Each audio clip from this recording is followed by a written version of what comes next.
Bang, bang! Welcome, everybody, to Chicago Reacts. My name is Kit. Please be sure to like, comment, share, and subscribe and hit that ring bell notification. I hope all of you are doing well. We're in the 4th week of the new year, 1st month of the new year, and this is stuttered there. This is going to be the last time I'm going to be talking about like that, because guess what? It's going to be February, my birth month, so hey, be sure to subscribe, okay? Especially for that month, because that's going to mean a lot to me because it's when yours truly was born. So there you go. But nonetheless, welcome to Chicago Reacts. Please be sure to like, comment, share, and subscribe. Hit that ring bell notification. That way, all of you beautiful people, you hip, cool cats, you guys and gals, are made aware we upload new content upon our YouTube channel. And today, we have ourselves a fun video. That's right. We're starting Season 2, Episode 2 of Star Wars versus Warhammer 40K. And I think we already know where I stand in regards to my bias towards Warhammer 40K. I mean, come on. Star Wars. What more can Warhammer 40K do to you that Disney hasn't done already? Oh, I'm sorry. That was mean.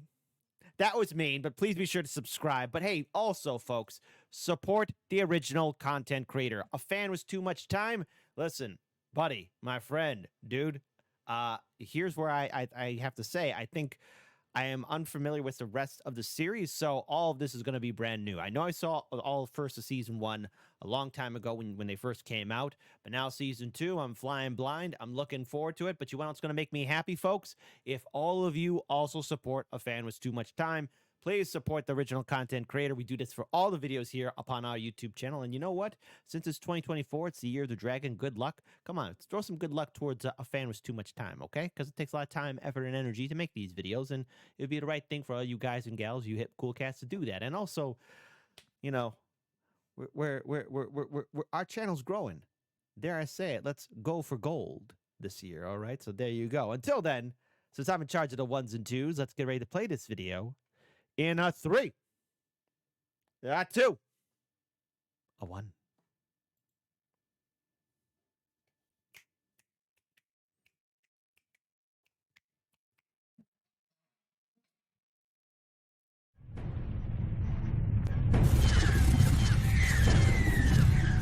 The enemy has no remorse for the worlds it destroys.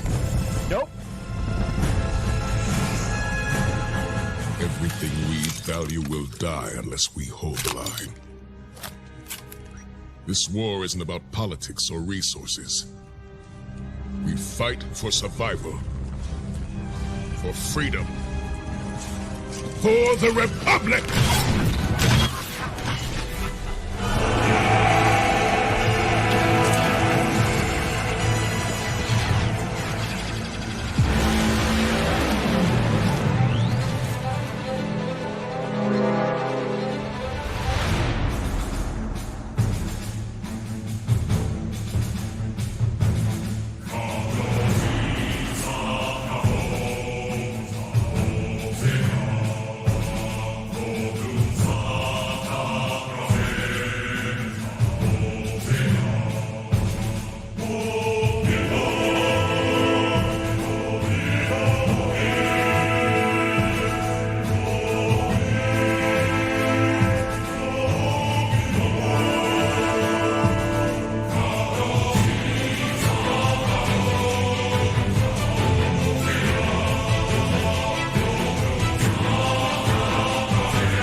This all looks so lovely. And the thing is, they're all going to die under the boot of the Imperium. But also what's bittersweet about this is this was a time before Disney, before the Kathleen Kennedy, before the Penderstone, before I put a chick into it and make it, well, South Park did it best. Oh, man. Geez, Star Wars, Star Trek, Marvel, DC. By the way, I recently saw some news about what's going to happen to the Joker in like a new video game. They're making him insecure about himself. And then there's an Indiana Jones movie, not movie. There's already a movie out there, but a game coming out where it's set for the modern audience. Save your money. Don't watch it. Don't play it. You're only going to get disappointed. And life is short. Life is precious. Find something new. A great legend of the internet once said to a friend of his a long time ago, and if you get this reference, you're beautiful. What's it like watching all your favorite franchises die? And his friend responded, it feels great.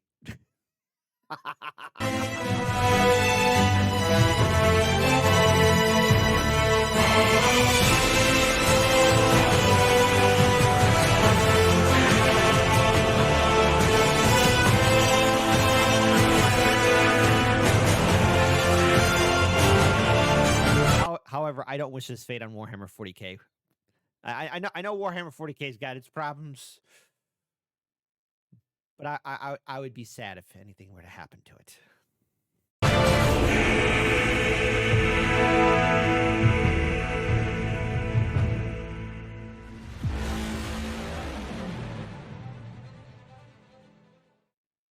The Republic strikes back. Bring it. Bring it before the Imperium.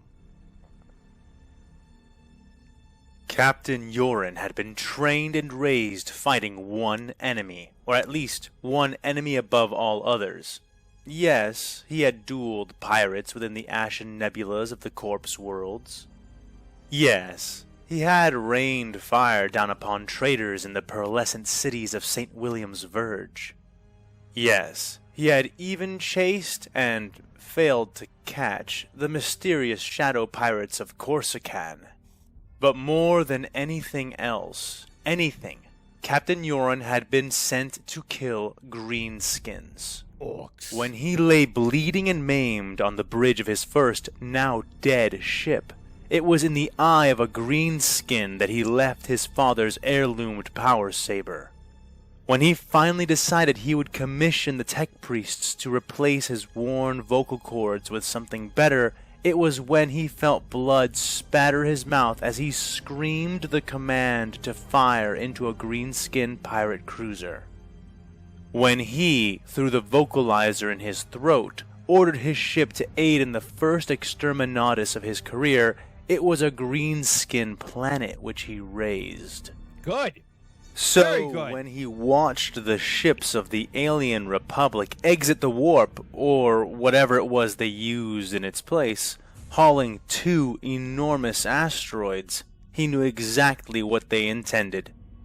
Move the Hell Smasher to parallel the incoming rocks. We'll burn them with our broadsides, and then scourge anything that survives with torpedoes. Emperor willing, whatever's left will burn up in the atmosphere, he ordered. His crew jumped straight into action, fingers, hands, and mechadendrites sweeping over control panels as orders were radioed or otherwise relayed down to relevant decks.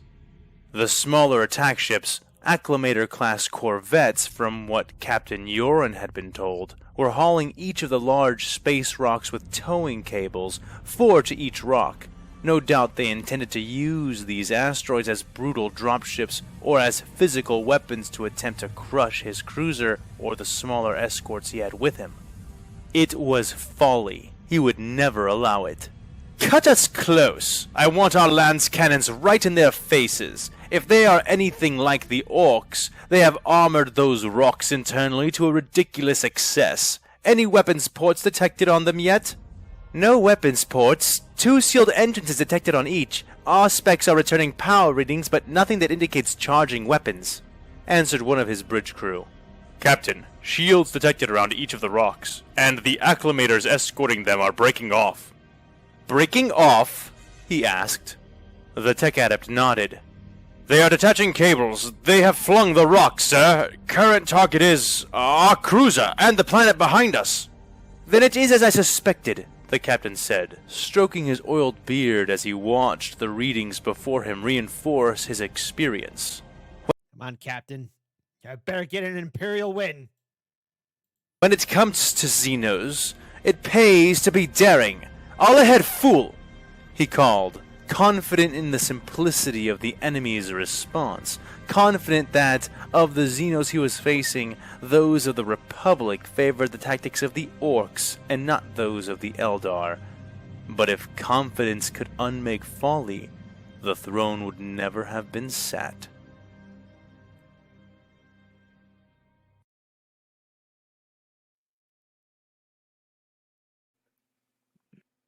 Then it is understood, Anakin asked. He stood in the nearly pitch-black darkness of the innermost hangar of the Verpine colony. All possible power had been diverted into the abandoned colony's impressive shield generators, which Anakin was sure they would need soon enough. Already they were tumbling through space towards their targets as Captain Spikes and the rest of the volunteer acclimators pulled away from the now free-floating colonies. Around Anakin stood nearly 2,500 Jedi and the remaining men of the 501st, specifically Mace Windu, Obi-Wan Kenobi, Captain Rex, the now patched-up members of Clone Force 99, and Deputy Commander Ahsoka Tano. Ayla, her former Master Voss, Shaak Ti, Master Plo, and Commander Bly were also present, though only as sky-shaded holograms. All, physically present or not, nodded their heads. Then let's... Oh, foolish Jedi. All of you will once again be slaughtered, and add to the point that no monks, no religious superstitious order should be in charge of military campaigns. Mount up. They will start opening fire in minutes. Your targets are flagged. If you get lost, just follow your team leader.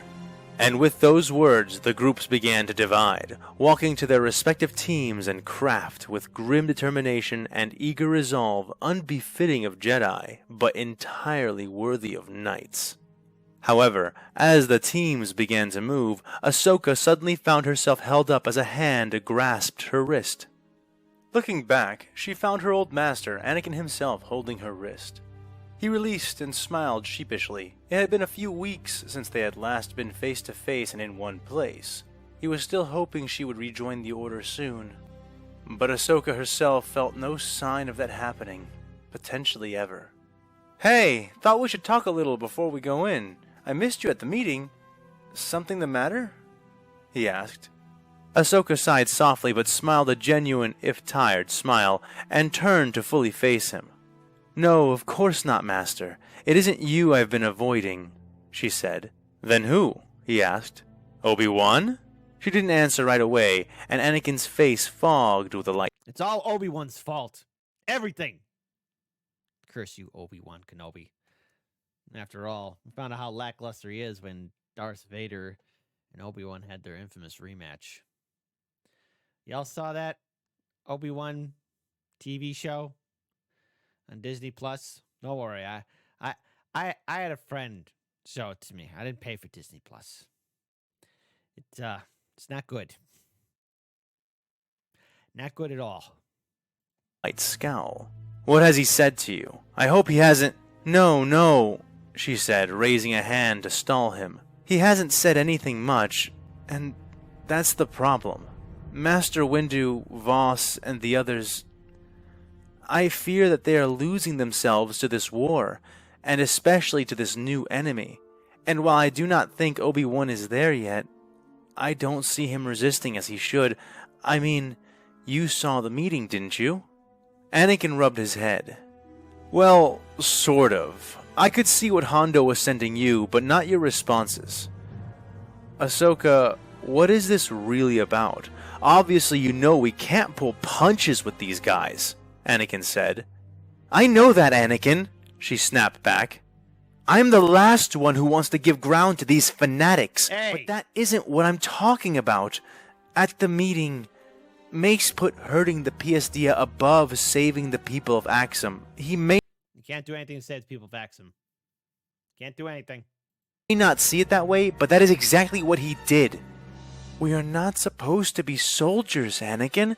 We're supposed to be Jedi. We shouldn't look at this war like generals. We should look at it like heroes. The heroes the people desperately need and don't have right now. She Palpatine, you were so right with Order 66. implored him. Anakin felt conflict ripple across his mind as Tarkin's words from their meeting weeks ago echoed ominously within his thoughts. We may not have that luxury anymore, Ahsoka, Anakin began to say. It's not a luxury, she yelled, drawing many eyes, though she cared not at all. Stop saying things like that, Anakin's former Padawan pressed. Acting like Jedi isn't a luxury, it is a duty. It's a duty the Order has been neglecting. You're not a Jedi anymore. For far too long, and the people out there, the people we are supposed to be defending, have been sorely missing it.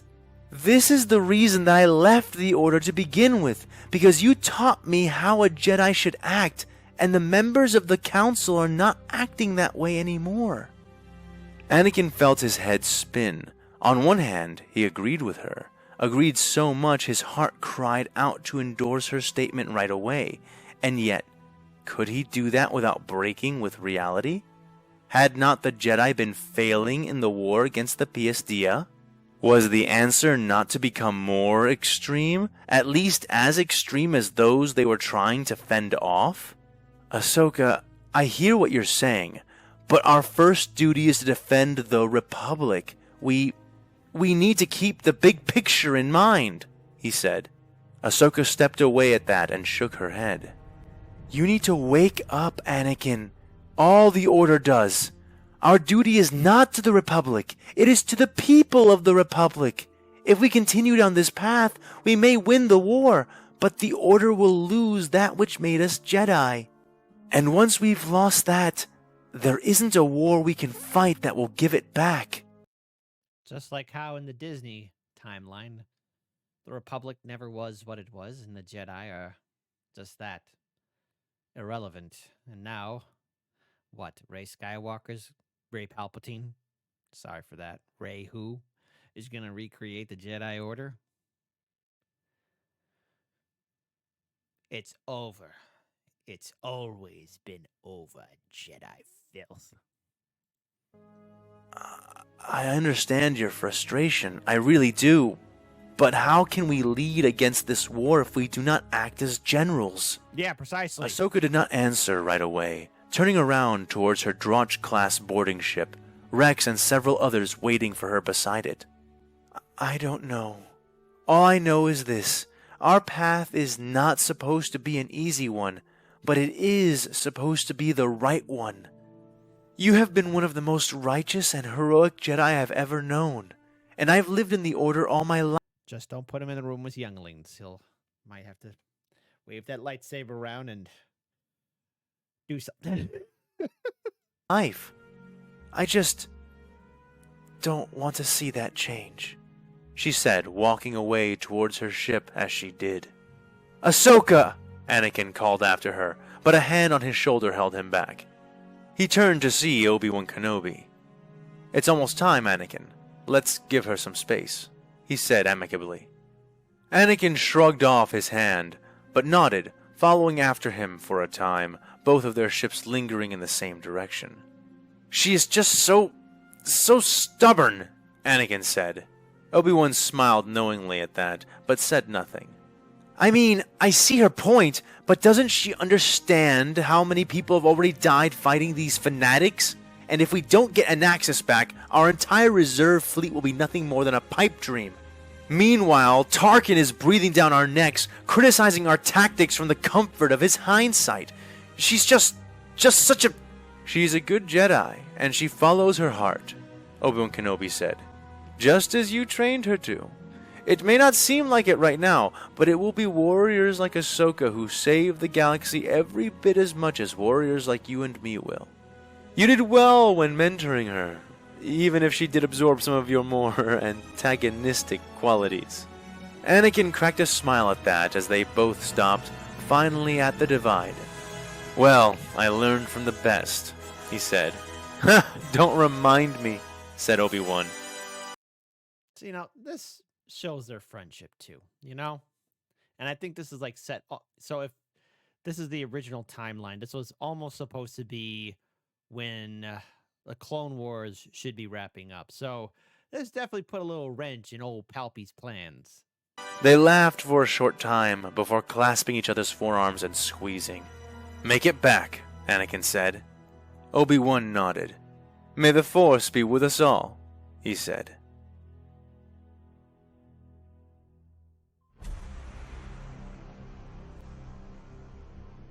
Captain Yoren sputtered at the sight before him, feeling himself fluster even beyond what he would normally feel thanks to the presence of the single guardian the Crimson Razors had left behind. First, he found their shields to be far more resilient than he had anticipated, far stronger than those encountered on their warships earlier. Had he deployed his torpedoes, had he ordered a full salvo to be fired, or even used the Nova Cannon proudly mounted on his prow, this would not be happening. "Calm yourself, Captain," said the observer. "We are far from any place where we could possibly resupply our munitions. What the? Your choice to use the lances only was a prudent one." To the captain's own shock, the words failed to salve any part of his wounded ego.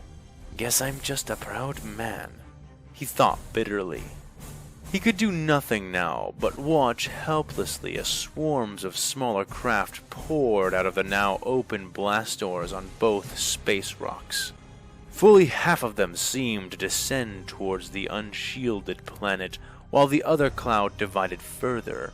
Even a second rain of bright red lance fire failed to penetrate the shields, though the blue spheres did begin to arch and bend at the contact. At this range, most escorts would have been singed or outright melted, meaning the shields on these rocks were absurdly strong, comparable to those found on other cruisers of similar size to his own.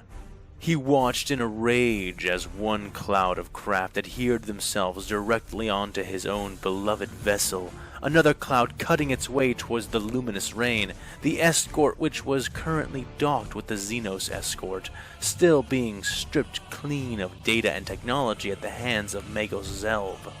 The captain hoped the Dominus Skitarii Guard would be able to see to his security as the only other mobile escort in the area which had the chance to stop the boarding craft had been quickly tied up and engaged with a shimmering swarm of fighters, who were, even then, circling and attacking the frigate. "Radio down to the surface. Tell them they have invaders inbound," the captain barked in his mechanical voice. No! "And send the same message to the luminous rain. Warn them that the enemy is coming. Contact anti-boarding crews. Tell them to expect to earn their pay today." Excuse me, what is pay in the Imperium?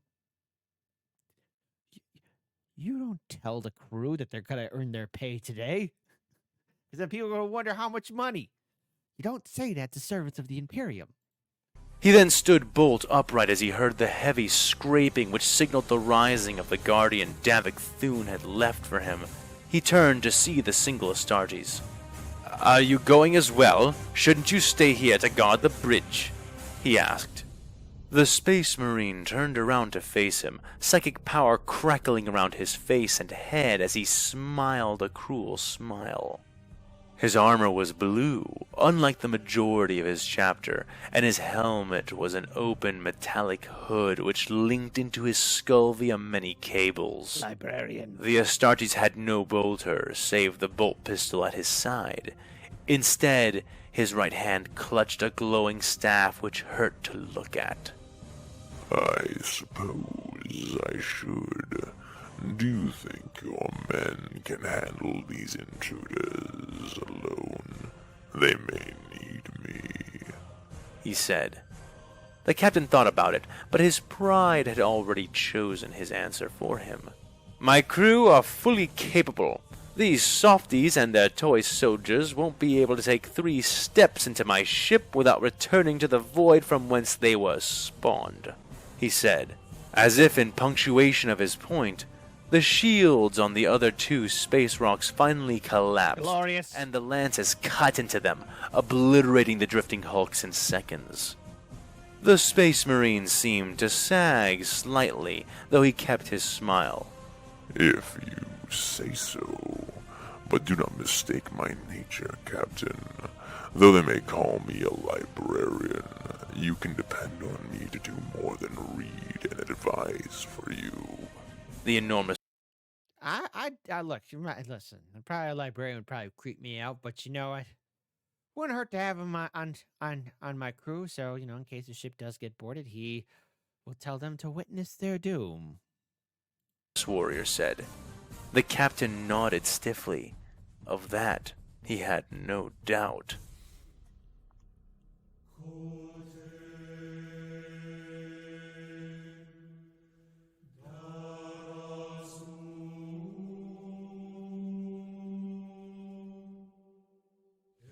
Ayla could feel her heart hammering in her chest, but outside she seemed calm, collected, alert. But in her mind, she could not help but think that these were the men who killed Jedi Master Ki-Adi-Mundi, and many others besides. She took some strength in the knowledge that she was far from alone. Nearby, Commander Bly gripped the handrail of their modified LAAT gunship, and their troopers were all around her. Not only that, but Master Shaak Ti, one of the Order's most skilled and experienced duelists, was nearby as well, on a different ship. On top of that, as long as Hondo's intelligence remained accurate, they wouldn't even have to land under fire. The invaders had set up some defensive anti-air turrets and towers, but the spires and maze-like avenues of Axum made the approach to their target trivial, as long as they entered the city at a safe distance and stayed below a certain altitude. And yet, in spite of all that, she could still feel deep within her a call of doom, a chorus of death. But death not yet arrived, death in waiting. She had no idea what was causing her nerves. After all, she had faced death many, many times now. It's because maybe you should keep an eye on your back, because, you know, you never know when you might get shot in the back. Foreboding. But as her transport began to set down on one of the wide golden arches of Azure City, it took all her willpower to shunt off the foreboding sense surrounding her and focus on the task before her.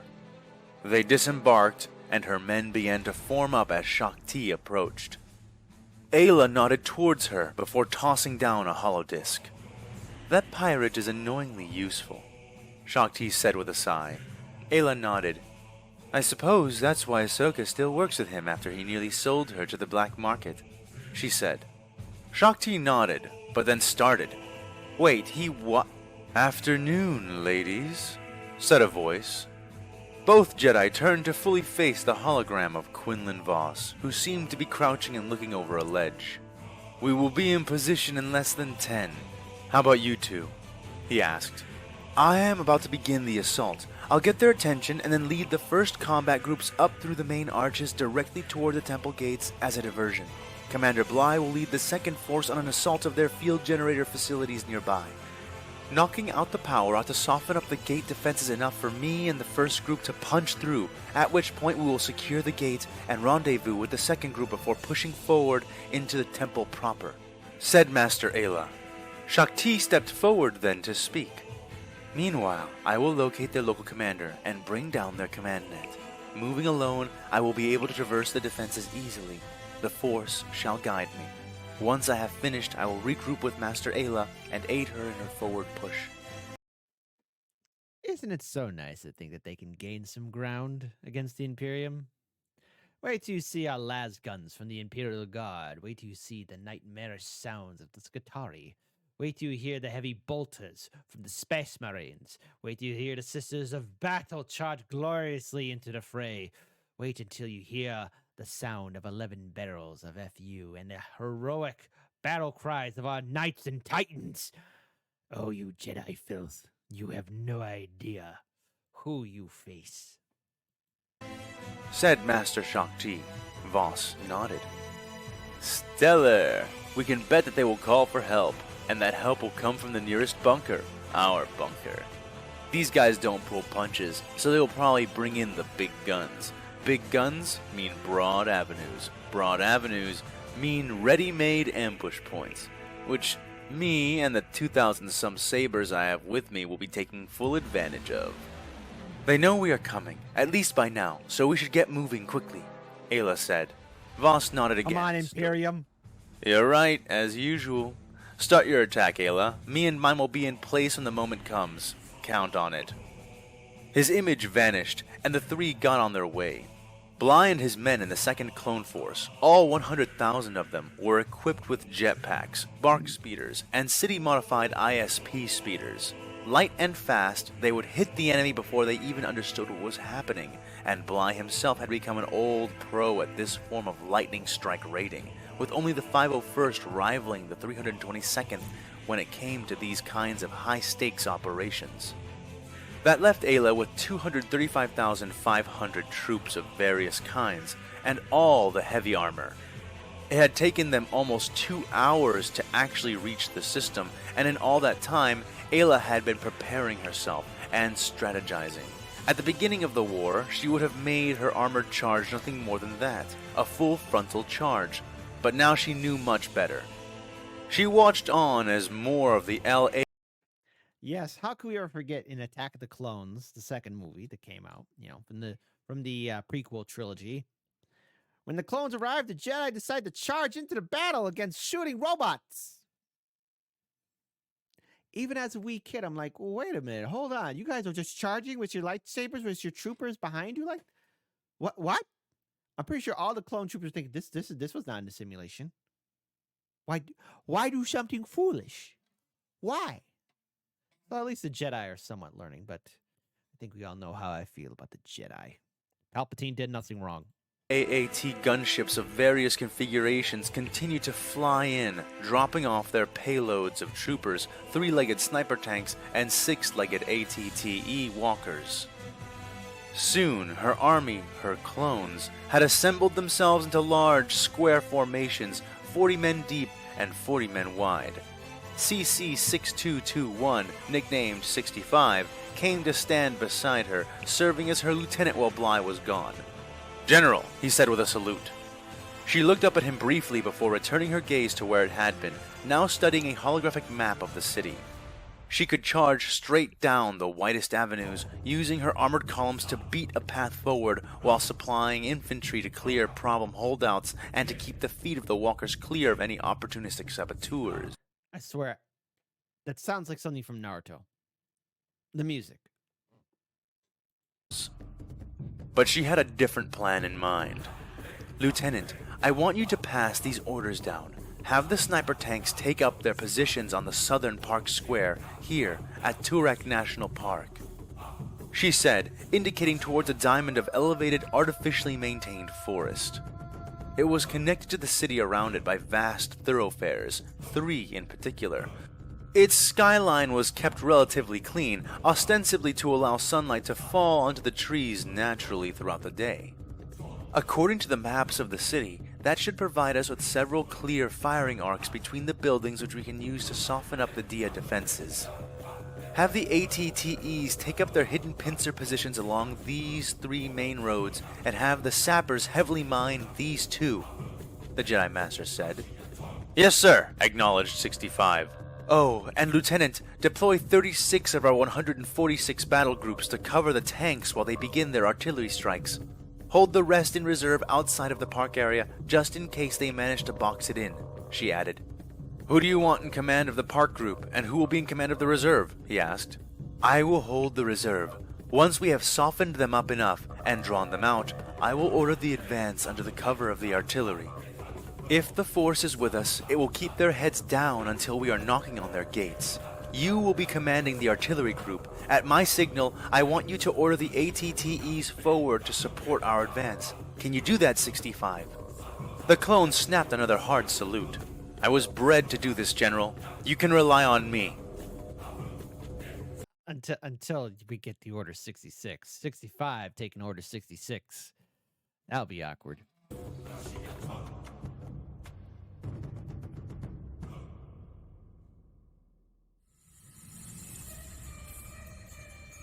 by the fury of his gaze. "What on Terra are you doing?"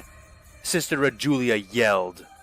She stormed into the barracks, power armor whirring as she leveled her bolter, requiring all her patience and control not to pull the trigger and scythe down the guardsmen in her sight. The men, all dressed, armed, and waiting beside their footlockers, looked terrified, hands clutching their las rifles. "Sister Palatine," said one of the sergeants. He came before her with a hurried half-walk, half-run, and saluted. Sister Palatine Rajulia Tandrick timed her blow unintentionally with the deep tremors of the assault, backhanding the sergeant just as he began to speak, her superhuman strength sending the man bleeding and reeling, sprawled onto the floor. "Why are you cowering in this barracks?" Yes, why? she demanded, aiming her weapon down at the man. "We've been ordered."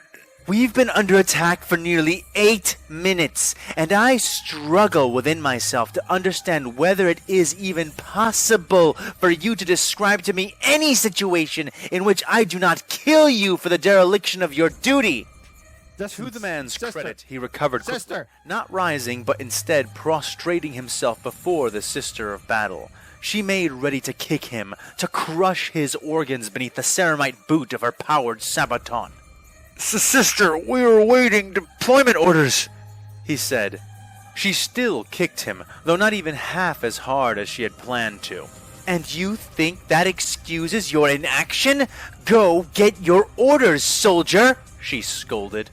"We tried," he cried out as she raised her boot over him. "Major Fleckett left the barracks 4 minutes ago to ascertain Colonel Patron's will. We were ordered to wait and cover." The sister stomped down, but avoided the man's body, crushing the pharaoh creep beneath her heel instead. "Sergeant, consider yourself promoted to major until otherwise instructed by someone of equal or greater rank," she yelled over the booms of the artillery fire, which was, even then, hammering their position. The man looked up, blood spilling from his mouth and nose, and yet looking more struck by the news of his sudden promotion than by any of the abuse she had laid into him. The Imperial Guard, where you can easily promote it. Trust me on it.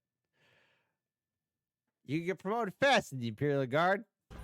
In part, this was because she technically did not have the authority to promote him, temporarily or otherwise. She was of a high rank, to be sure, but she was not part of his organization, strictly speaking.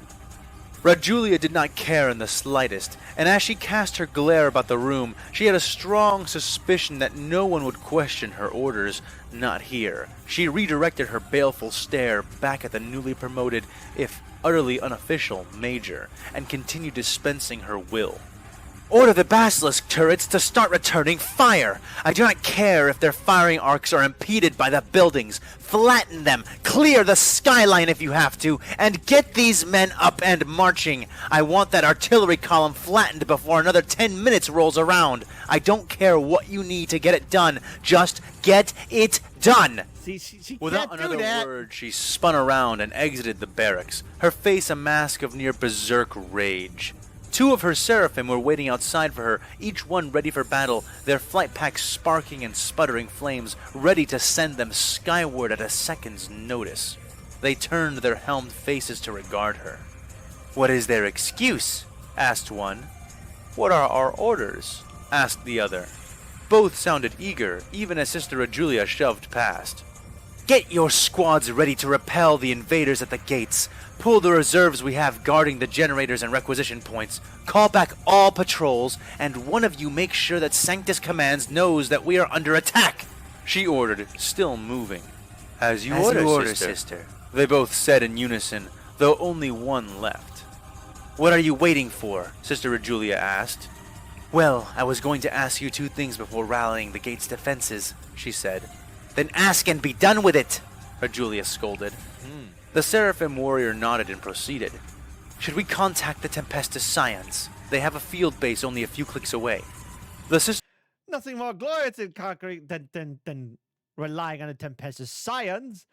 We got plenty of cover. Cold ground is perfect for the Tempestus Scions. And after all, the Tempestus Scions are the best. They are the best because they truly are the best. Oh, I miss if the Emperor had text-to-speech device. Sister Palatine almost paused as she considered the option. No, I don't think, she started to say. She was cut off as a Durasteel shell slammed into one of the anti-aircraft towers several meters away. No. Where the blaster technology of these natives had thus far failed to impress, their artillery was a whole different story entirely. On second thought, Rajulia said, call them in. Emperor willing, we won't need them, but from the density of these salvos, I'm doubting that more and more. The Tempest Scions will gladly take care of those artillery bastards.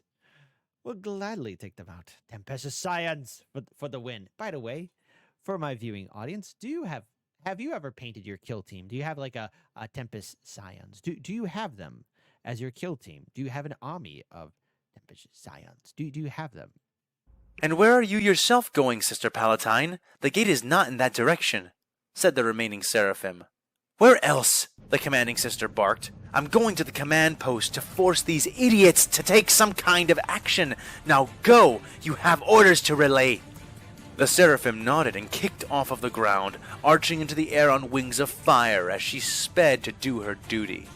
Sister Palatine jogged the rest of the way to the command post, angrily tapping her access code into the oversized number pad displayed on the bright green console outside the post. It took her 2 tries to get it open, stomping inside, seeing all the men at their consoles, the major and the colonel standing at the center of the room, both men looking down at something on a central table between them. What in the Emperor's holy name do you think you are doing? She roared. Her frenzy peaked as she fully absorbed what she was seeing, and before anyone in the room could react, she squeezed the trigger of her bolter, rocketing micro-missiles from the weapon at her hip and blasting craters into the control consoles. The men who had been sitting at their stations were blown into bloody smears. Even the 2 officers were not spared, strafed with the others and sent falling to pieces over the table they had been looking down at. Jeez, sister. You know, I know the Imperium's known for shoot first and ask questions never, but you're kind of overdoing it here, lady. She spun on her heel, completing a half circle of carnage before the bolt mag in her gun emptied and slid out, colliding with the hard ground with a bell's clear chime, smoking and red hot. To most, this seemed like madness, but the sister knew from the moment she had entered that this was the only appropriate answer. Where most would have entered and seen only a room of silent men, she had instantly seen a room of dead men. The shredded torsos of both officers hung in the air as if suspended on invisible wires, their lower bodies and arms having fallen away. The sister threw her bolter down as their corpses finally began to fall, as they should have done all along. She reached down to her belt, drawing forth her blessed power maul, activating it. I said, what do you think you are doing? She yelled as she spun around. Shakti's blue blade collided with the head of her power maul, activating its power field and causing a pulse which repelled the Jedi. She kept her balance, her blade before her in a ready posture as she faced down the canny warrior sister who had barged into the aftermath of her mission. Oh, Shakti, look, I think there's like a meme about her, like how many times she's died or when canon-wise she died. But Shakti, I think you're dead here. Okay? It's going to be quite shocking. Literally. You're facing off against Sister Battle, Shakti. I think you're going to get knocked the F out. Xeno scum! Sister Rajulia spat, raising her weapon in one hand while she reached for the bolt pistol at her waist with the other. Shakti narrowed her eyes. She had been hoping to escape as silently as she had entered, and had hoped again when she had heard the sister trying to enter. So Shakti was using her Jedi mind trick to make sure that the officers weren't going to do anything. That explains it. To the command post, that her distraction would have proven enough to allow this to be finished with a single decisive blow. But the ferocity and swiftness of Rajulia's response had caught even Shakti off guard, and now there seemed no other choice than to engage in a duel she needed to win quickly, lest she be lured into yet more undesired combat. Too bad, Shakti. Get her, Sister of Battle! Get her! Knock her out!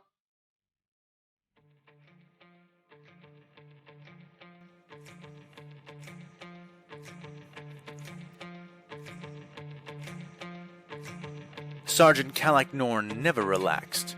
His blood pressure had been too high because of it. Medicaid had told him he'd die early. Hospitlar even offered him pills, but in the end, he settled for the certainty of steel. A pump system installed into his back, a blood pressure regulator. No need to remember prescriptions or rely on supply drops now. Just get checked up by the Omnissiahs chosen, and you're good to go. Sounds good to me, Because brother. Sergeant Kalak Norn never relaxed. He didn't have time to count pills or rely on them, and he certainly never had time for downtime. Stress wouldn't kill you half as fast as the bugs would, or the greenskins.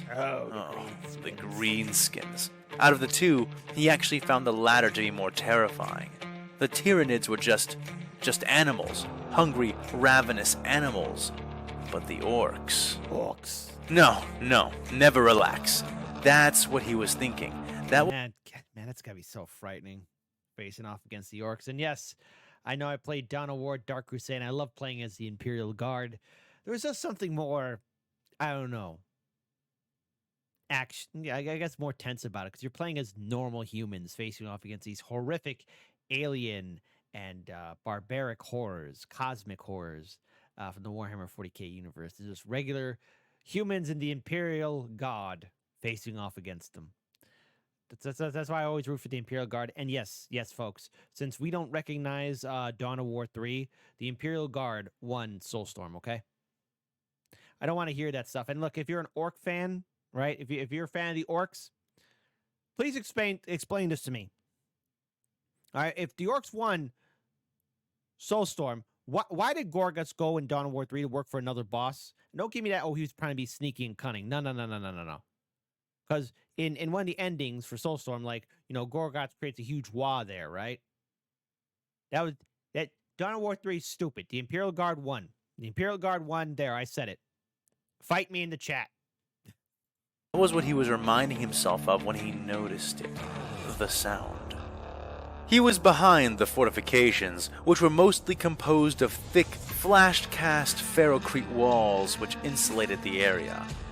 The vehicle bays, Mechanicus shrines, and field generators had all been landed and constructed here, so there were plenty of noises in the air.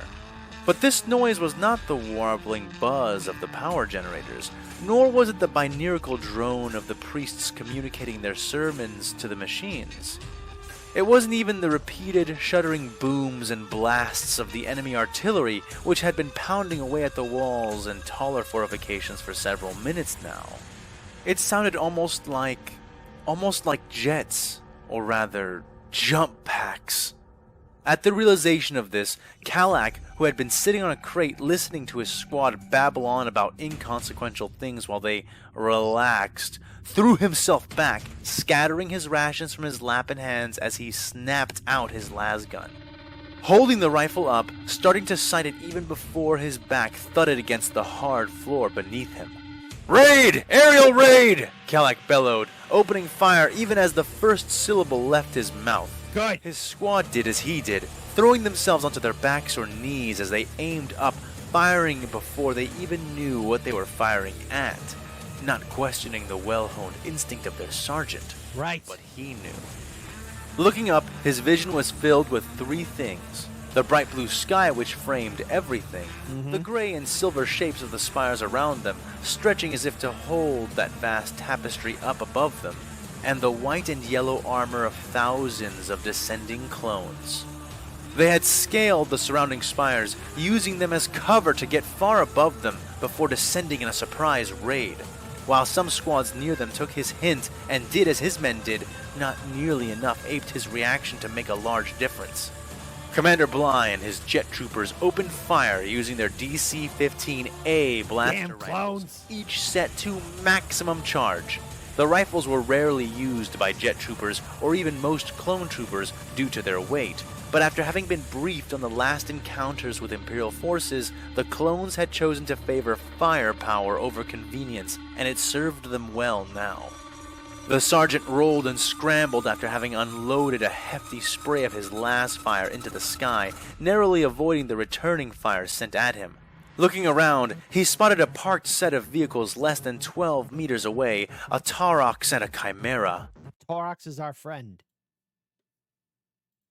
He grinned a manic grin, and then flinched as a nearby pile of munitions took a stray shot and exploded, wiping out the 8 men who had been standing around it, but none of his men. "All right, you lazy sludge! Up to the Chimera, now!" Good. He bellowed, scrambling to his feet, Laz rifle clutched in both hands. He didn't look back to see if his men were following. He didn't survive out till now by being the kind of man who looked back. Come on, Sergeant. Just had to trust that they would follow. Come on. Or trust that they were better off without those who could not follow. He ducked his head as the clones broke over the top of the secondary base, splitting into squads of 6 and sweeping about, hunting the guardsmen below them with sprays of focused fire. "Where is the damn commander?" cried Pickvet in his Rushlander accent. "How the horror should I know?" yelled Carrack as he came to the door of the Chimera. He looked at it again, his eyes growing wide. Most Chimeras had turreted multi-lasts mounted on top of them, which would have been help enough, but not this one. This one had a beautiful heavy bolter. Good. It only made his spirits fall all the harder as he tried to open the door and found it locked. "Ah, demons!" he cursed, turning back to face his squad. "All right, try all the doors. Hurry up!" he called, and the men scrambled to try, but no sooner had they started pulling on the handles before they were noticed. Terran and Jalasta both died, peppered suddenly by a shower of blue bolts. They jerked and spasmed with each shot, their bodies cooking even as they fell. Kalak took aim and fired, and for the first time noticed with growing horror the effect his shots were having. One of his shots struck a trooper in the forearm. Normally, that would have been enough to blow the arm clean off, but instead, the white armor wrapped around his bicep turned black and began to smoke and deform like burnt plastic. The man shuddered, clearly feeling it, but also clearly retaining the use of his struck arm. Kalak's next shot struck another in the back, and this one did not even react, his armor blackening in a foot-wide circle and smoking like the armor of the other clone had. "Creed's fucking tits!" Commandos! the sergeant cursed. "Cover, cover, cover! Get under that Taurox! Now, guardsmen, move!" Come on! He screamed as he saw the jetpack soldiers coming back around with friends. His men stopped pulling on the doors and broke into a full run, chasing after Kalak as he dove and slid on the hard artificial ground, the last of his men narrowly avoiding a cascade of blue bolts which pinged and sizzled against the hull of the Taurox above them. They were crammed underneath the profile of the truck-like APC. "They're surrounding us! They're going to land!" Kalak barked. "Roll around, you wretches! Rifles out! All directions! Make a wheel, damn it!" His men obeyed, scrambling around each other in a tangle of bodies as they arranged themselves into nothing you could call a circle, but something certainly approaching 360 degrees of coverage. Then they waited, watching, listening. All around them they could see, but more than that, hear the carnage being meted out to their fellow guardsmen. Perhaps if their anti-air towers had all still been operational, this kind of assault could have been averted, but many minutes prior, the enemy artillery had begun lobbing rounds at them. They seemed unwilling to strike certain targets, perhaps because the buildings were in the way, but that only left them with 3 of their 8 anti-air defense turrets intact when the attack had started. And as soon as the white-clad toy soldiers had gotten near enough to the ground, those defenses had become their first targets. Okay, so I get it. The Imperial Guard right now is being caught with his pants down. Don't worry. Fight ain't over yet. I didn't hear no bell. The sounds of explosions rolled through the hidden guardsmen, deafening the unaugmented men among his squad and shaking the ground beneath them. Damn, that'd be the tanks on B patrol, said Private Granger, who had gotten lucky and was laying on top of more of his squad than were laying on top of him. "Oh, Thrones, this ain't right. You saw the armor. Drank my shots right up, it did," said Private Regin, who was trembling despite the 3 bodies pinning him, struggling to keep his sights steady. Private Janus groaned angrily. "Oi, Farnus, get your damn boots up my ass!" The clones landed, grenades held and ready to be rolled, and the guardsmen fired. Now, Kalik could not claim his men were veterans. Not all of them, anyway. He, Janus, Gala, and Turquoise were all veterans, at least by now, but his squad was a hefty mix, even before they had been further mixed in with all the other regimental units after the big jump. But if there was one thing he could claim, it was that his men were well drilled, because he drilled them himself. As he should, as a sergeant should of the Imperial Guard. Take out those toy soldiers. Kill all the clones. Kill them all!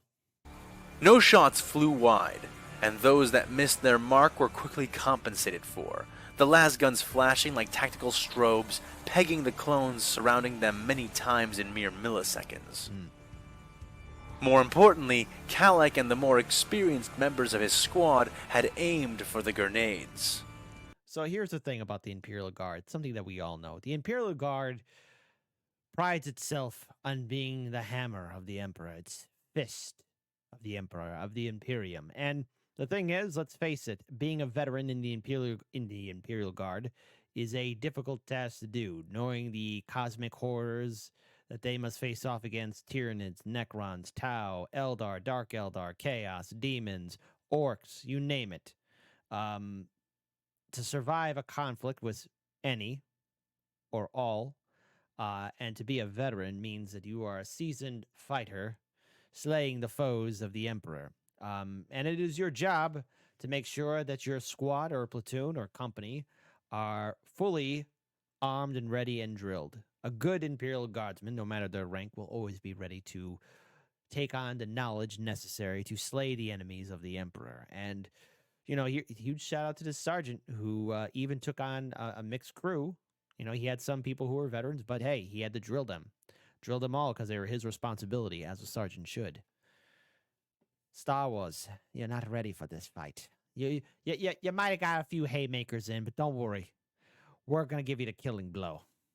He was pleased to see, just before he landed his own shots, that once blackened, the toy soldiers' armor seemed to provide them no protection at all. The tagged clones screamed only briefly, shins, thighs, and arms bursting into superheated explosions of blackened gore before all being swept away by the explosions of the grenades in their hands or going off right beside them. Two troopers did manage to roll their explosives under the Taurox, something Kalik managed to catch from the corner of his eye. No! "Two hot ones under the truck! Toss 'em! Toss 'em!" he yelled, lips moving as quickly as he could while still being understandable. Three of his men, Private Yara Tolza, Private Pikvit Jorkan, and Corporal Turquoise, scrambled out on hands and knees from under the vehicle, making a dash for other cover. Other cover they never reached.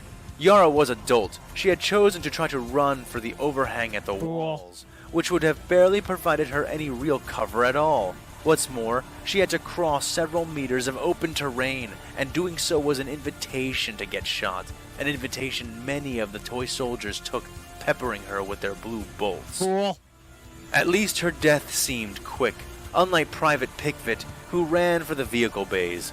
Perhaps because he had scrambled out after Yara, or perhaps the clones had simply known it was coming, but the jet troopers did not open fire on him. Instead, three speeding shapes suddenly swept through the open ground between the bays and the Taurox. What Kalik had initially taken to be missiles were actually men on speeder bikes, and while two missed him, the center bike clipped the running soldier, sending him spinning and broken to the ground, where he lay, stunned for a... You don't run out. Just stay cover, you stupid guardsman. A moment before he began to scream. For whatever reason, the toy soldiers did not feel inclined to finish the work of their speeders. But the true tragedy lay with the corporal, for Turquoise had not been running like a coward, but had been using the opportunity provided by the other two to make a dash back toward the Chimera. It had not been jet troopers or speeder bikes that killed her, but simply sheer rotten luck. Private Farnes had just been doing his duty, just doing as he had been instructed. Had no way of knowing he was going to toss out the enemy explosive right out into her path.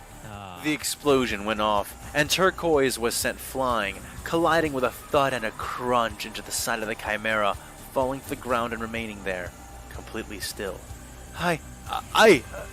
Farnes began to say. Stow it, Farnes! You didn't mean it! Take your crisis on your own time and help me save those who are left! Yeah. Kalak ordered. You gotta do it. Come on, soldier. But Sarge, I said stow it! Another word and I will blame you for that. Now, eyes out. I'm assuming from the fact that we're all still alive that we cleared all of those hot potatoes. Yeah? Squad report! Clear, said Farnes. Farnes. Clear, said Gala. Gala. Good here, said Granger. Ranger. Throne. Clear, stuttered Region. Region. Clear, said Janice. Janice. Right. Throne, that's half the damn squad already. You lot better not disappoint me any further by tossing out your lives so cheaply. You copy? Got it. Copy. Yes, right. Copy. All right, now shove it. They'll be back. So keep your eyes sharp while I try to figure this out. Kalak barked. Right. He looked out and around from under the vehicle. It didn't look good, and the sergeant couldn't spot any bulwarks or lines being drawn anywhere near them. If their forces were rallying somewhere, it wasn't where they were at. And he had a sneaking suspicion that every second they stayed trapped under this Taurox only made them more and more isolated from the rest of their forces. He could still see men fighting and dying, even tech priests trying in vain to save their sacred machines. Yes. But it was little more than a frenzied rout. His eyes found the body of his corporal again and he swallowed hard. What had she been thinking? Had she really gambled her life on the chance that the Chimera's passenger door would be open? No, he couldn't believe that. Turquoise had been far too clever for that. She had been a hiver in her life before the Guard, and she always had a plan. He looked at the Chimera again, trying to see what she had seen, and nearly smacked himself when he spotted it. The turret, the heavy bolter turret sitting at the top of the Chimera, its hatch was open. Regin, Gala, pop smoke and toss them east and west. Glorious. Oh, Corporal Turquoise. I'm sorry. We're going to rush the Chimera, Kalak ordered. But it's locked, Janice said. The damn doors are locked, but the turret hatch is open. I'll get up there and open it all the way, then hop down. Everyone move down the damn Chimera. Make room for everyone else. We're getting the hell out of here. You slugs ready? Asked Sergeant Kalak. I'm ready, Sarge. Then pop the damn smoke and get ready to move on my mark. Let's have him up. Ordered and he waited, listening to the smoke hissing as it escaped the two canisters, watching as the edge of his sight was quickly filled by the shifting clouds of smoke. He waited and waited, taking his best possible mental image of the vehicle, its rear facing towards him. And then, gathering his courage and energy into an explosive burst, he began to advance. Move, move! He called. First, he crawled on his hands and knees until he was sure that he was out from beneath the Taurox. Come on. And then he climbed to his hands and feet and began to run. Come on. He let his rifle hang from his harness by its shoulder strap, both arms extended out in front of him, cushioning his body as he ran into the back hatch of the Chimera. Knowing it was locked, he blindly fumbled in the smoke, moving to the right side and finding the tank treads of the vehicle. He dug his fingers into the seams in the rough tracks and hauled himself up and out of the smoke. Come on. Briefly, he had a clearer view of the battle. It was every bit as bad as he had feared.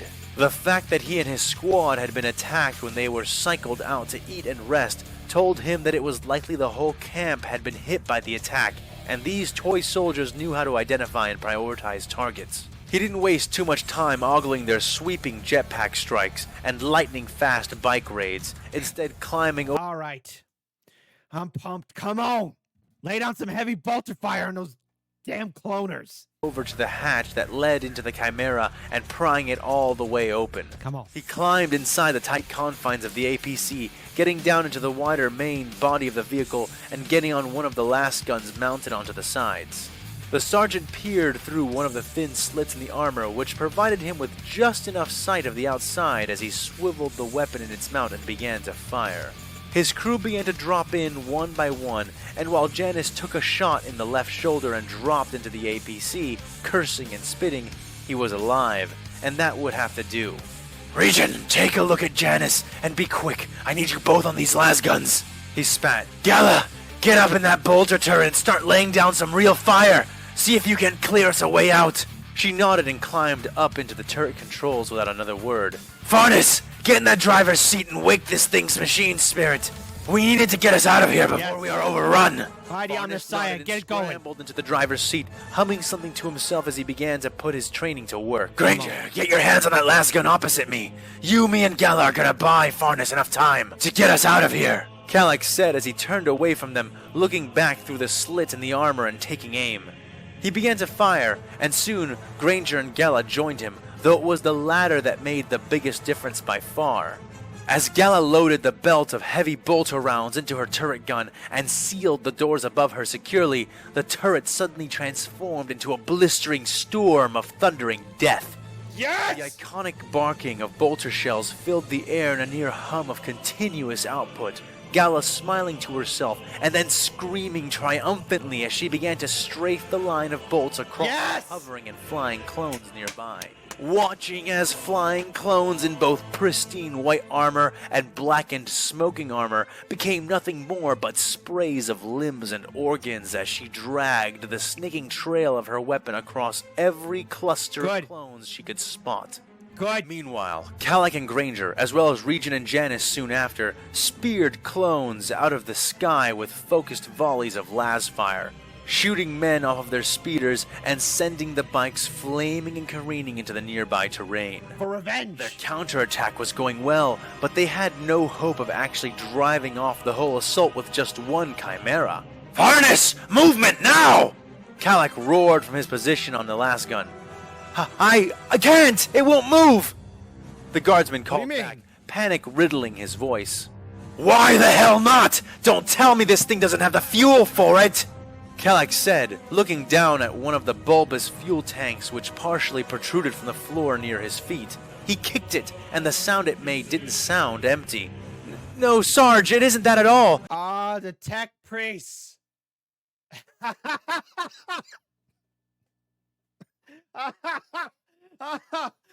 Oh man, how are you guys gonna get out of this one? This chimera is keyed to one of the tech priests around here. It won't start without their access code! The sergeant wiped at his face, feeling himself aging to death by the second. Then start guessing codes! Calac ordered. What? Asked Farnus, incredulous. You heard me, Private! Either you get this thing moving, or we all die in this box! So start guessing! Farnus 11111. Try that one. Looked down at the console before him, particularly the number pad he had to use to dial the code in. He felt all the blood draining out of him as he swallowed hard. Oh, Omnissiah, please have mercy upon this machine of flesh and bone who seeks only to do your will. Please send upon us the motive force and awaken the servant of the Emperor to ferry us to safety. In your holy name I pray. The guardsman began to mutter as he typed in the first of many attempts, trying to ignore the more and more desperate sounds of his comrades behind him. Oh, man. Oh, machine God, in your name I pray, please send salvation unto the servants of your will. He continued as he began the second attempt. Come on. Admiral Trent's flagship. Rex grit his teeth, keeping his head down as he crouched behind the stack of thick Durasteel crates, pistols out in each hand. He and Ahsoka had split up with the intention of dividing the enemy's attention. And it seemed to have worked, though he now found himself held up from their rendezvous point. It was these new forms of Imperials. Rex had faced a Space Marine, and he had been briefed by his brothers in the 501st about the Imperial Guard. But these things were neither. Robed in red, wielding bizarre and powerful weapons, and more machine than men, Oh, you're not dealing with no clankers here. You're dealing with the servants of the Omnissiah. You ain't ready for this. You ain't built for this. These combatants were of a whole different breed. Rex had begun to divide them up between two general varieties. The dumb, lumbering kind, which, though being far more heavily armed than most things the Confederacy ever bothered deploying, were just as slow and easy to outmaneuver as any B-1s. And the smart, faster kind, which wore the red robes and behaved more like commando droids, though their precision and teamwork were on a whole different level. Even now, one of the big lumbering ones was positioned at the end of this hallway, using an enormous heavy weapon to keep the heads of him and his men down, and popping any who dared rise. Meanwhile, the robed warriors crouched on mechanical limbs, eyes glowing as they sighted down their bizarre weapons. As if to remind him of their presence, they fired again. "Get down!" Rex yelled, while the lumbering ones sprayed weapons fire everywhere without care for accuracy. The robed ones never took shots that didn't at least come deathly close to striking home. He watched two troopers near him who had been, so far as he could tell, safely behind cover as the shots ricocheted off the nearby walls, striking one clone in the stomach and the other in the shin. The effect was the same. Glorious. They screamed as electricity coursed through them, silencing as they went rigid still. Rex... Oh, it's so interesting when the Republic meets the various factions of the Imperium. You weren't ready for us, were you? Mighty Messiah. Crush them all. Turning away as their struck body parts exploded in an electrical shower of gore. This could not go on. The 501st were bleeding troopers like crazy in these hardpoints, and they couldn't rely on Ahsoka or Anakin, or any Jedi for that matter, to bail them out. Anakin wasn't even on the ship, him and the Bad Batch having taken the fight to the enemy destroyer with an eye for seizing the bridge. Ahsoka, on the other hand, was on board but not nearby. They had split up to cover more ground, hoping to confuse the enemy with the tactic. It evidently had not worked very well, at least not for him and his half of the men. Ahsoka had taken Echo to seize the comm vaults, whereas he himself was tasked with taking the bridge, a mission which seemed more and more impossible by the second. He peeked out, but try as he might, he simply could not see another way. They could retreat, but doing that would only cede this passageway to them, a passage they had already bled hard to take, and which was not easily circumvented, and certainly not quickly avoided. Backing out would be the same as admitting defeat. They needed to push through, and they needed to do it within the next few minutes, or the enemy would bunker down beyond their ability to breach. "We're gonna rush them," Rex said, feeling cold spikes trace along his spine. "Are you crazy?" asked one trooper nearby. "Captain, that heavy weapons fire will turn us into mulch. The back of the hallway is moments from blowing out into space," another argued. "And that's why we have to keep moving. The longer we stay pinned here, the worse our position will become," the captain said, waving more of the men behind them up, who crawled forward at the gesture, using the cover or advancing up alcoves until the exploding rain of bullets became too dense. "Pass the shields up, now troopers," Rex ordered. They did, passing the large rectangular shields up and over themselves in a train until all the frontmost clones had access to one. "Blast it, Rex! These shields won't take even a single shot from what that heavy weapon is spitting. We're going to get cut to pieces," said Boomer, who was on his stomach under a blast shield not far away. "You're going to have to trust me. Get your flashbangs and EMP grenades ready. No more arguing. I'll take point. Toss, count, charge, and shoot," he ordered. Rex swallowed hard, pushing down all thoughts of death, of the wounds he knew would kill him if any of those weapons struck him. The clones had never been as effective at fighting flesh and bone defense forces. The captain had always known that. But these droid men were quickly proving more lethal in every way than the most dedicated rebel or dastardly insurgent. "Now!" Glorious. So here's the thing about the Adeptus Mechanicus. It's not only the guys who maintain the weaponry, but they also could fight too. And I think a lot of people tend to forget just how much of an effective fighting force the Adeptus Mechanicus truly can be, especially when it comes time to mount their own knights and titans and tanks into the battlefield.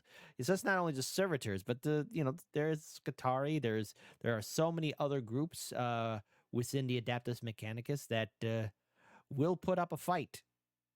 It's just not the tech priest engine seers. There's so much more. "For the Republic!" Rex bellowed. The clones tossed their flashbangs, made specifically to interfere with optic sensors by using EM wave bursts, among other more conventional methods. They flashed and screeched loudly, but Rex waited a moment, his instincts holding him back. A stream of bolt rounds hammered into his cover and then off and away in the direction he had planned to jump towards. The droidmen had anticipated that, but this time experience trumped equations, and he leapt out, rolling and dodging as bright blue shots fired from the bizarre, antique-looking rifles that the robed men were using. He narrowly I take offense to him saying that those are antique rifles. How dare he?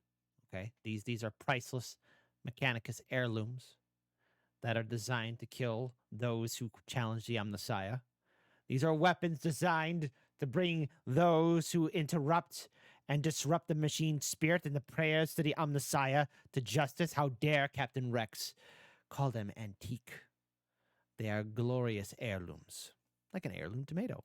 avoided the shots, keeping his motion constant as he came up to his feet smoothly and jumped again, this time extending both of his pistols and firing.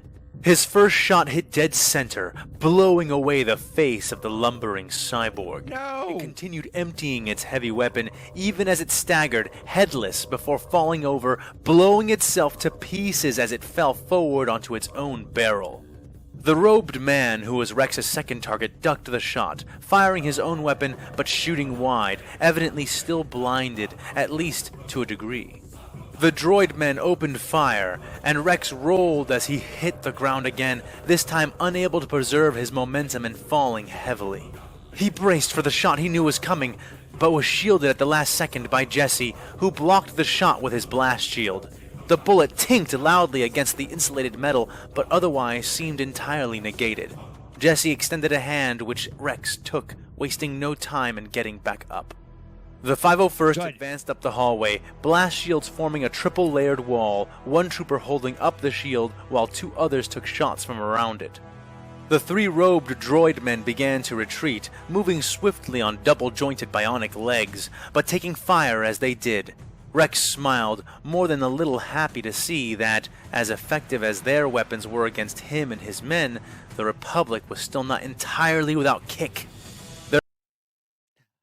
Don't worry, we're gonna crush these Republic bastards. Wait till you see our counter-strike. We're not done yet. Their blaster bolts, as slow as they were, and as ineffective against the Astartes as they had been, proved extremely lethal to all these droid men. The ionized blasts seemed to wreak havoc with their extensive augmentations, a thing Rex was all too eager to exploit as two of the retreating warriors dropped, twitching and convulsing like roaches, the clones surrounding them and pumping them full of blue death. Still, You have joined the Omnissiah in the great interweb. Rest in peace, Tech Priests. You've done your order proud. while it was an advantage, it was a cold comfort when compared to the losses they were taking. And then they turned the corner, the one leading towards the bridge turbo lift. Facing the clones were three lines of droid men. The first layer was composed of a shambling, bulky front line of cyborgs. Their arms had been replaced with massive pincers and sparking hammers, and their eyes seemed mindless and determined as death itself. Behind them, one row of robed, lithe droid men kneeled, weapons out in ordered rows. Rex saw some of the same rifles as the ones they had struggled with up till now, but mixed in with those were a plethora of other, varied and often glowing weapons. Yes! They were kneeling stock still as a second line of identical soldiers rested the barrels of their own weapons against the stiff soldiers of the first line. Keep going! Keep going! Close the distance! Rex yelled, charging behind Jesse's shield to the far left as the 501st charged and opened fire on the formation. The front line of droid men lurched into a mindless countercharge, and were nearly all wiped out by the volleys of fire which came out for them. One managed by sheer dumb luck to stumble around the bolts sent after it, and reached the line of blast shields. With a single swing of its massive claw, it crushed the nearest shield and the trooper behind it, before the cyborg was force-fed the barrel of a DC-15A, which put the R.I.P. Cyborg. R.I.P. flesh and metal amalgamation out of its... What? I'm going to be rooting for the Imperium. Come on, folks. I'm not rooting... Don't give me that. But the Star Wars guys, no. I'm with the Imperium. I've chosen my side. And only the Imperium deals with absolutes. I'm rooting for the Imperium here. misery. More shields moved up to cover the breach instantly, but it did little good. Rex had been shooting past the front line all along, into the second and third line of the enemy, knowing it was with them that the real threat could be found. But they were fearless, even as he killed them, and when the final frontline cyborg had fallen, they opened fire. It was chaos and death in seconds, Yes. as the variety of different obscene weapons dispensed hell into. And I'm gonna be biased here again because last year I had the opportunity to have a small role for Warrior Tears, one of their voice acting projects, and I was a tech priest. So again, my bias is bleeding through here. My bias is bleeding through here. Come on, Adaptus Mechanicus, make me proud. To the first and second lines of the advancing troopers. Arc rifles struck the insulated shields like lightning bolts, deafening and burning the clones nearby, and through each gap that was created, more servitor bullets slung in, coated in blue as they struck more clones, stealing their potential energy before causing an electrical explosion at the impact site. But these were the lightest of the armaments. Bright, hellish phosphorus rounds, burning white-hot, began to clack and clink against the shields, burning their way through to the troopers behind them after a few volleys. Oh, the screaming. There was suddenly so much screaming. The room became swelteringly hot, Rex feeling heat press into him despite his armor as thick bolts of plasma fired from several of the glowing weapons. The globular volleys were easily enough to melt an ATTE down to its legs, and as it splashed into the rightmost ranks of the shield formation, its lethal potential was put on stark display as it liquefied the shields, troopers, and hallway present there. Good. Had they been close to the skin of the ship, they would have surely been vented into space. Rex found himself floundering as he felt the shield he was shooting around start to heat up as bright yellow projectiles began to rain down on it. What was the right answer? Retreat? Charge? Come on, Tech hold Priest, position? come on. Rex was not Come on. confident they would survive any of those outcomes. This is turning into Geonosis all over again! Jesse Oh, Geonosis was just a little training exercise. You think the Tech Priests are going to be like the droids and have stupid B1 battle droid kind of banter? No, they're here to kill you. Oh, sweet Republic. The jackboot of the Imperium will be stomping upon your little pretty heads very soon. bellowed through the din of screams and weapons fire. No, Rex thought to himself as he and Jesse were suddenly tossed aside by the force of an explosion 5 meters away. This is much worse than Geonosis, he thought numbly, pinned under the shield with Jesse as other bodies fell on top of and over them. After a second, he tried to shove himself out from under the pile, hearing Jesse groan next to him, and thankful he was still alive. But he was helplessly pinned. All he could do was manage to extract his arms and keep shooting with both pistols from his position on the ground. Luckily, his fellow clones did not pause to look to him for further orders. He had already given them orders. Howling in pain as they stepped through molten metal and the slimy remains of their brothers, the clones kept up the charge. They tossed flashbangs and EMP grenades to try to disrupt the consistent, accurate fire which was devastating their advance. But the droidmen shot these down mid-flight, now all too aware of their efficacy, eye lenses shuttering closed and then open in the moments when the flashbangs went off. The 501st weren't making any headway. Rex, are you alright? Rex suddenly felt someone grasp his arm and begin hauling him up. It was Korik, and Rex barely managed to pull the trooper down beside him in time to avoid a crackling spear of electrical death. I'm fine, Korik. Keep your head down, Rex ordered, shooting 2 droidmen in the face, stopping them from coating him and Korik in explosive bullets. Blast it! I'd strangle a Jedi for a few blaze troopers right about now, Korik complained, shielding himself behind a half-melted blast shield that lay nearby, jamming his rifle through the damaged gap and firing as he spoke. He, Rex, and many other dying and fighting clones shot volleys, both precise and scattered, back at the droidmen. Those struck would either weather the blow, suffering from twitches, spasms, but no obvious pain, or they would drop, falling into violent, rending contortions. Come on, Tech Priest, come on. You could take out Rex in the 501st. Come on. Don't stop on me now.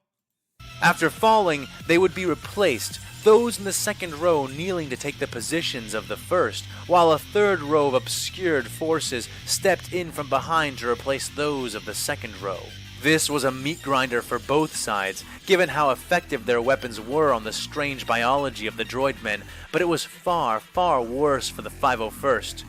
"I'd strangle a few Blaze Troopers for a Jedi right about now," was Rex's answer to Korik. And, like a prayer, his answer was answered. From above and behind the two lines of droidmen, two familiar bars of blue light penetrated from the floor above them. They spun, creating a perfect circle of rent metal, then withdrew. The cork of Durasteel was pushed down into the center of the two lines of robed droidmen, crushing several beneath it before tens of EMP grenades rained down from the hole. No!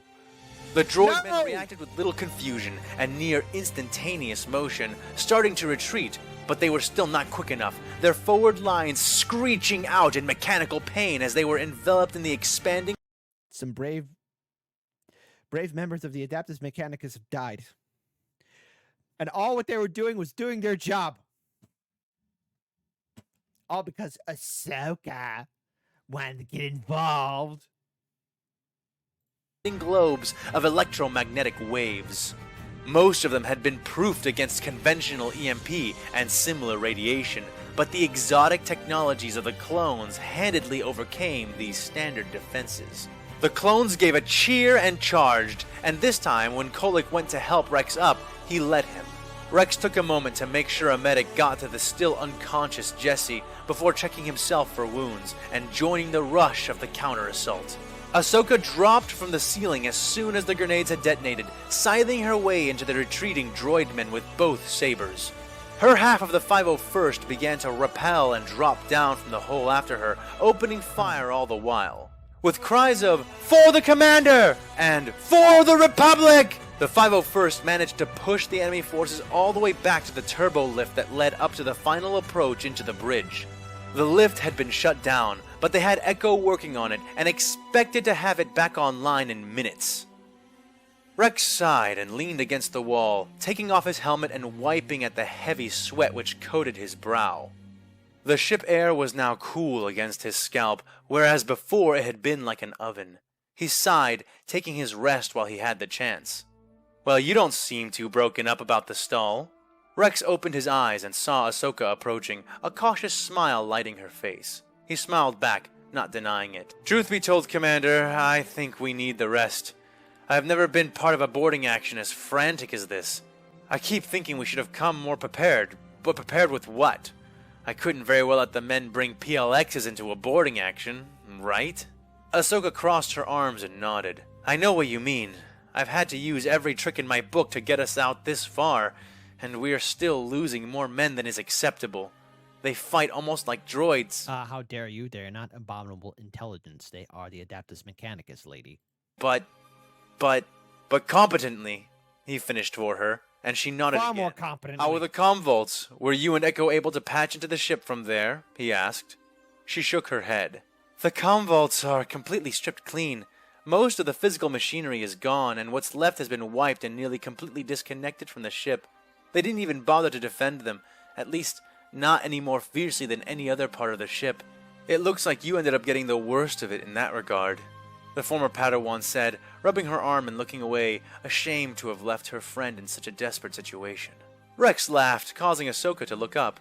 "If that's the case, then I'm glad," he said, straightening up off the wall. She looked at the captain quizzically. "Why's that?" she asked. A sudden loud beep caught all of their attention, both Rex and Ahsoka and the many, many clones around them. Echo stood up and away from the input slot he had been using, looking up at the lift as the active light flicked on. "Okay, that should do it," he called. Rex grinned and put on his helmet, looking at Ahsoka. "I was honestly afraid they would have their own version of a Jedi, that you would be the one dealing with that without me. If this is all they have, then we can still take them down," he said. "Don't underestimate the Imperium, you lousy clone." "I'm not angry," hefting his two blaster pistols. Ahsoka "I'm not nodded, angry." but then frowned, her eyes widening in a look Rex had seen too many times before. Jedi were clairvoyant. They got these feelings. "Got a bad feeling?" he asked. She activated her lightsabers in response as the lift doors opened. Rex and his troopers took up positions, but his heart still sank when he saw what had come for them. The lift was packed with more of the robed droid men, the confines bristling with the nozzles, dishes, and barrels of their assorted weapons. But there, in the center of it all, holding some bizarre, cog-themed staff, which seemed to spark with power, stood a robed, blue-skinned figure. Good. He stepped forward, stave in hand, his eyes wrapped and hidden behind black bandages. Yes. Tattoos of silver, which seemed to be in the likeness of circuitry, covered every inch of his skin they could see, which increased drastically as he tossed aside his robe, leaving himself bare-chested before them and revealing the encompassing extent of his markings. Do not fear and do not despair! That's He right. called out to them. I am a holy priest of the motive force! The motive And I have come to tell you that even though you must now fall before our sacred forms, I shall gather and preserve your potential energy. Nothing shall be wasted. The odd priest bellowed, sparks raining from his skin. And know that to die before the servants of the Omnissiah is a blessing within itself.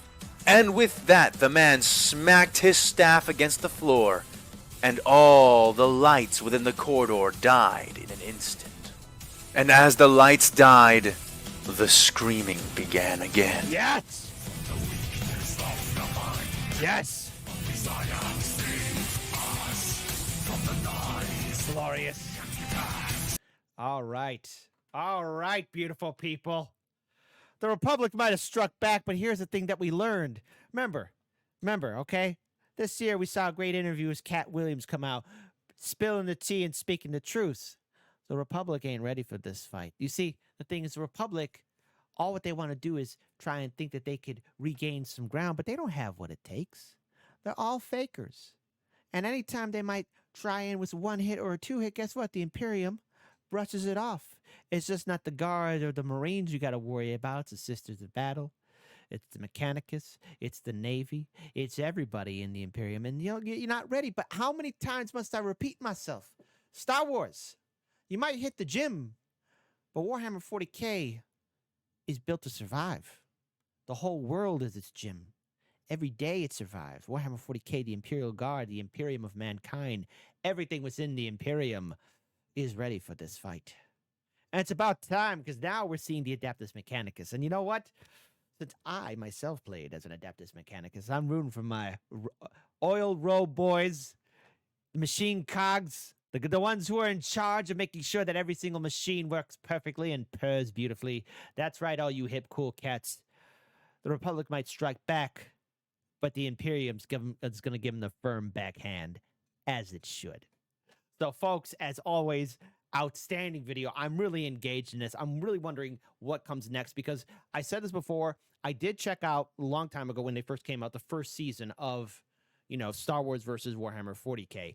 This is all new to me. So I'm proud to say that when you check us out here at Chicago Reacts, as we watch all of season 2 of Star Wars versus Warhammer 40K, hey, this is going to be great. What are your thoughts of the story so far? Please don't put any spoilers in the comment section, because this is all going to be new. Yes, we do read the comment section. We do have our team members let us know, hey, what's going on. Your feedback is fundamentally important. A fan was too much time. I did ask, hey, some of those artworks that you commissioned, inquiring minds might want to know where they could maybe purchase said wonderful artwork. So please type in the comment section below. And speaking of fan was too much time, the original link to this channel, description box below. Please support and help the original content creator. We do that for all the videos. Please be sure to like, comment, share, and subscribe. Hit the ring bell for our YouTube channel. We are growing in force. We have our Patreon page. We have our Discord page. We've got a lot of links. So please consider supporting us and helping us out as we build this beautiful YouTube channel with this outstanding community, especially for this first month of 2024. So as a favor for me, hey, be sure to hit the like button. Give us your comments. Give us your feedback. No spoilers. But what are your thoughts so far? Who are you rooting for? Are you rooting for the Republic? Or the Imperium? The correct answer is the Imperium.